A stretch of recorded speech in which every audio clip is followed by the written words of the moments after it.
See, this wall, of course, is laying flat on this concrete pad for level. The purpose of a header is to span the opening and carry the weight of the roof and the load of the loft down to the trailer base and ultimately down to the ground. Support that, we're going to need these jack studs. But the header itself lays on its long edge. This is spanning a 5-foot area, so that's 2x6s. There's 2 of them there with the 1/2-inch plywood between, which makes the distance between 3.5 to match up with the thickness of a 2x4, as you see over there. It's exactly the same depth. So that will carry the weight across this window. These are my bathroom headers for the long window, my 62-inch window. So I measured it and labeled it according to my pages, 66.5 inches to make my header. I'm going to need, of course, 2 of them. These are 2x6s. To go across a 5-foot span, you always go up 1, so that's not 2x5, it's 2x6. Of course, they don't make 2x5s. I cut these 2 boards simultaneously through my chop saw, so I'm labeling these so that they will match together. This will be one header. When I cut the other boards to match these for the opposite wall, that'll be, I'll label it number 2. So those 2 will match, and then I'll have straight cuts and straight headers. So because the thickness of a 2x4 is 3.5, and when you turn a 2x on its side, it's always 1.5. So to make up that 1/2-inch difference, we fill it in with 1/2-inch plywood.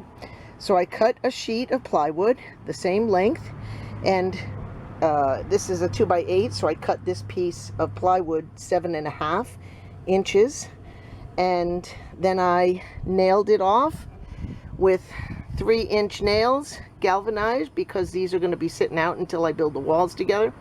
And so I put 2 in the end there, and 2 pretty much every 6 inches or so, 8 inches, all the way down to there. So that's that one. So here I'm going to do another one, and here are the parts. This one is made of a 2x6, so this span is 5.5. So I cut this piece of plywood 5.5, and it's 1/2-inch plywood. So what I did was I checked the way the grain goes so that when it wants to naturally cup, you don't want it to cup upwards. So you want to cup those downwards so they go in toward each other, so to speak. So I set up my 2 ends that way. Those are all measured out. So I'll lay the piece of plywood in between.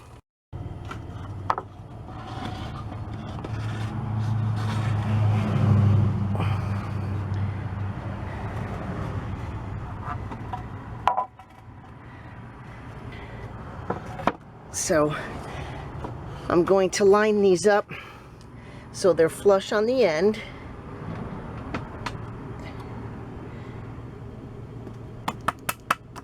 What I'll do is I'll set 1 nail in the corner here, go down to the other end, and I'll straighten that out and put another nail in the other corner. You always want to stand on your board when you're going to do it so that the pressure holds down while you're nailing in and the board does not move.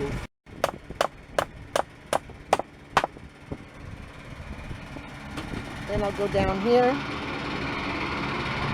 straighten out this end.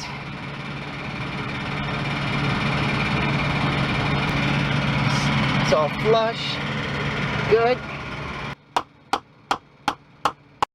Now I'll just drive in more nails all the way down, and then that one will be done. These are galvanized, and they have a ring shank on them, which means that they've got ridges all the way down the shank, which helps in the grip so they don't slip out. And they're plastic banded together at a 21-degree angle because of my nail gun that I have. That's a 21 degree nail gun. It's a 3-inch nail, but the thickness of the 2x6 is 1.5 inches here, 1.5 inches there, plus the 1/2 inch. So that's 3.5. So you don't want to use a 3.5 nail because it will stick out the bottom and then scrape on the other side. So you want to go just short. So this is a 3-inch nail to go through there. It'll leave about 1/2 inch on the other side.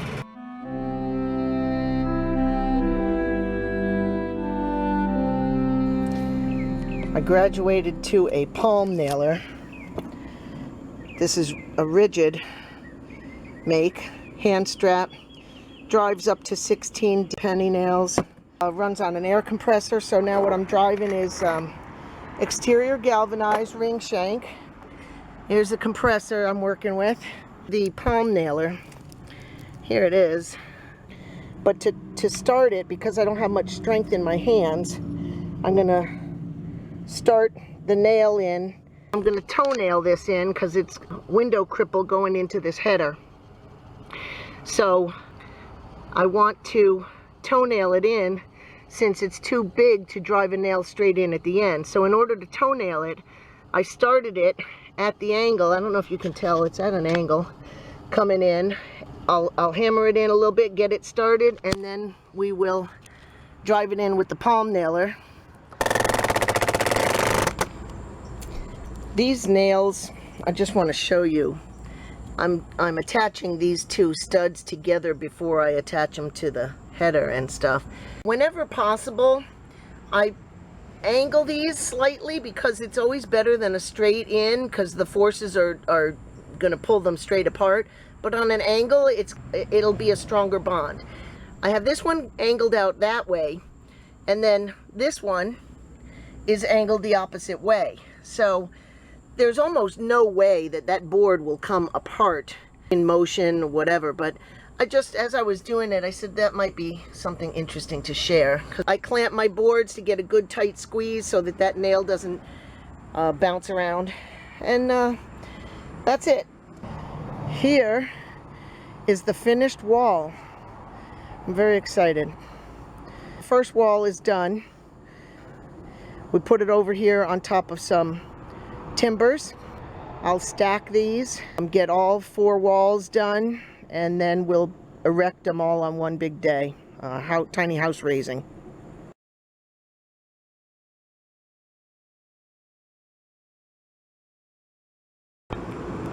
I've got my 4 walls, 4 sections stacked here.